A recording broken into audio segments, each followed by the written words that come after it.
तुम्हाला जर तुमच्या चांदीचे देवाचे टाक असे चकाचक करायचे असतील तर हा व्हिडिओ नक्की शेवटपर्यंत पहा। तर हे माझे देवाचे चांदीचे टाक आहेत, तर ते कशा प्रकारे मी क्लीन करते ते तुमच्याबरोबर शेअर करणार आहे। अगदी घरच्या 2च साहित्यामध्ये आपण हे जे देव आहेत तर ते अगदी चकाचक करणार आहे। तर त्यासाठी ते मी एका वाटीमध्ये कोलगेट घेतलेले आहे। तुमचे जेवढे देव असतील तेवढे तुम्ही कोलगेट कमी जास्त करू शकता। व त्यामध्ये एक लिंबू आहे तर तो त्याचा रस काढून घ्यायचा व हे चांगलं मिश्रण आहे तर मिक्स करून घ्यायचं। व हे जे मिक्स केलेलं मिश्रण आहे तर ते लिंबाच्या सालीने आपले जे देवांचे टाक आहेत तर त्यावरती लावून घ्यायचे। तुमच्याकडे जर देवांचा ब्रश असेल तर तो घेऊन तोही या पद्धतीने तुम्ही त्याला लावून शकता व घासायला येतं। जर तुमच्याकडे ब्रश नसेल तर तुम्ही लिंबाच्या सालीने अशा प्रकारे घासू शकता। तर एक 5 मिनटं द्यायचे व लगेचच क्लीन करायला घ्यायचे। तर अगदी चकाचक असे कमी मेहनतीमध्ये आपले हे जे देवाचे टाक आहेत तर ते निघतात, अगदी छान असे चकाचक होतात। कमी मेहनतीमध्ये तर होतातच व पटकन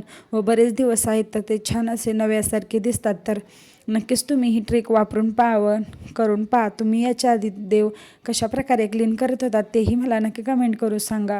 व माझी ही आयडिया तुम्हाला आवडली की नाही नक्की सांगा। अजिबात आपल्याला महागडं इथे प्रोडक्ट वापरायची गरज नाही। अगदी घरच्या 2 साहित्यामध्ये आपण हे चकाचक केलेलं आहे तर तुम्ही अशा प्रकारे क्लीन करू शकता। तर धुल्यानंतर पहा किती चकाचक असे दिसत आहेत। कॅमेरामध्ये तरी एवढं कॅप्चर होत नाही पण प्रत्यक्षात देव खूप छान असे निघतात। तुम्ही क्लीन केल्यानंतर नक्की मला रिझल्ट सांगू शकता की देव कशा प्रकारे स्वच्छ झालेले आहेत ते। व्हिडिओ कसा वाटला तुम्हाला नक्की कमेंट करून सांगा। असेच नवनवीन क्लिनिंग DIY होम ऑर्गनाईजचे व्हिडिओ पाहण्यासाठी धनश्री होम अँड ब्लॉग या माझ्या चॅनलला नक्की सबस्क्राईब करून ठेवा।